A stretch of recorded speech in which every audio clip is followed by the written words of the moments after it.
Assalamu alaikum everyone, this is Hamidul Islam Miraj from Hamidul Nawai. আজকে আমরা যাচ্ছি বান্দরবনের ভীম পাহাড়। সো বেসিক্যালি আমাদের প্ল্যানটা ছিল কক্সবাজার হয়ে দেন হচ্ছে বান্দরবন যাওয়ার, বাট আনফর্চুনেটলি আমরা প্ল্যানটা চেঞ্জ করে ফেলি। সো আমরা যেটা করি, আমরা লামা আলী করম হয়ে ভীম পাহাড়ের উদ্দেশ্যে ঢুকে যাই। সো ওয়েদারটা ভালোও বলতে পারি, খারাপও বলতে পারি, বাট কারণ বৃষ্টি ছিল, বৃষ্টিতে আসলে বাইকটা একটু কঠিন আর এই রাস্তাটাতে। হ্যাঁ, সো তারপরে আসলে আমরা খুব ভালোভাবেই কোঅপারেট করেছি এভাবে। সো আমার সাথে আমার একটা ট্যুর পার্টনার ছিলেন দুজন, হচ্ছে সুরঞ্জিত আর হচ্ছে সুব্রত। সো চলতে থাকুন আমাদের সাথে, আর সামনে আরও কথা হবে হামিদুল ভাইয়ের সাথে।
ওকে এভরিওয়ান, আমরা আবারও চলে এসেছি। আসলে বাংলাদেশের বান্দরবান যে পার্বত্য জেলাটি রয়েছে, এটা দক্ষিণ পূর্বাঞ্চলে অবস্থিত।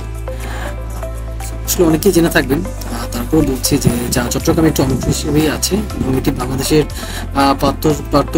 পার্বত্য চট্টগ্রাম অঞ্চলের 3টি জেলার মধ্যে এবং দেশের সবচেয়ে কম জনবসতিপূর্ণ একটি স্থান। তো যে বিষয়টা হচ্ছে যে অতীতে এটি রাঙ্গামাটি জেলার অধীনে ছিল, কিন্তু 1971 সালে স্বাধীনতার পর এটি একটি আলাদা জেলা হিসেবে আত্মপ্রকাশ করে।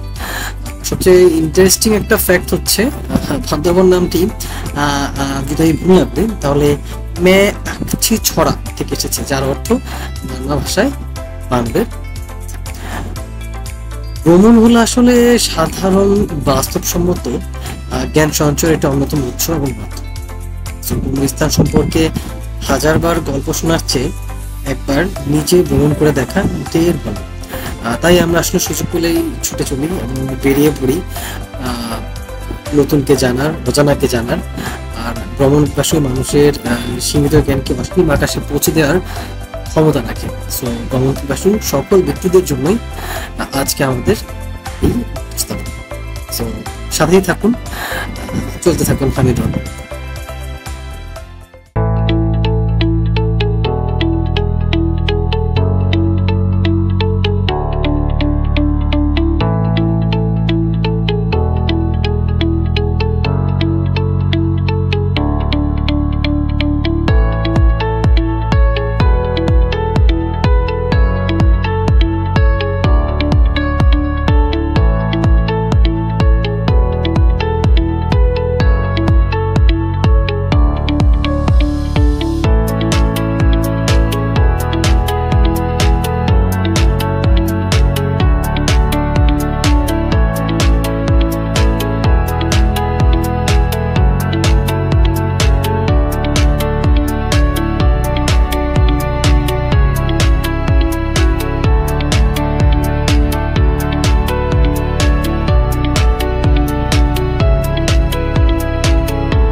আমরা আবারও চলে এসেছি।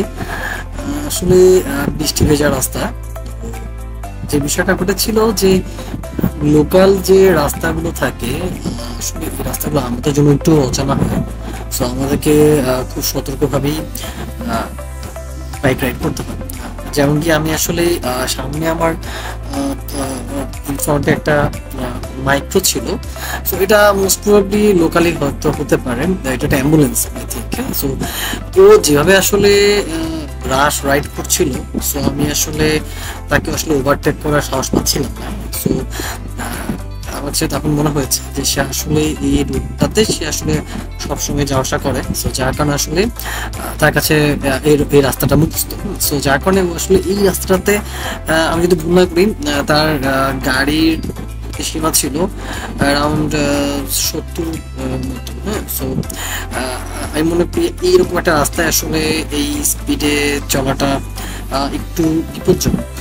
বাট কিছু করার নেই আসলে, হয়তো বা তার কাছে। আর এই দেখুন একটা বিষয় যে এই মাঝখানে কিন্তু এরকম গরু অথবা ছাগলের ছানাগুলো চলে আসে, বাছুরগুলো চলে আসে। সো এই জায়গাগুলো আসলে আমাদের খুব সাবধানতা ভাবে আসলে ওভারটেক করতে হয় আর কি। আর যে বিষয়টি আসলে বলার ছিল,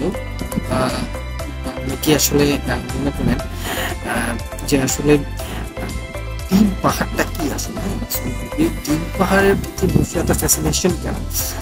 সো ডিম পাহাড়টা মূলত যে বিষয়টা ছিল, এটা হচ্ছে আলিগঞ্জ এবং খাগড়াছড়ি জেলার ঠিক মাঝখানে। হ্যাঁ, সো যে বিষয়টা হয় যে এই পাহাড়ের মধ্য দিয়ে সমুদ্র সমতল থেকে 2500 ফুট উঁচুতে এই এই রাস্তাটি নির্মাণ করা হয়েছে। সো যার কারণে আসলে এটা বলা যায় বাংলাদেশের সবচেয়ে উঁচু সড়ক পথ।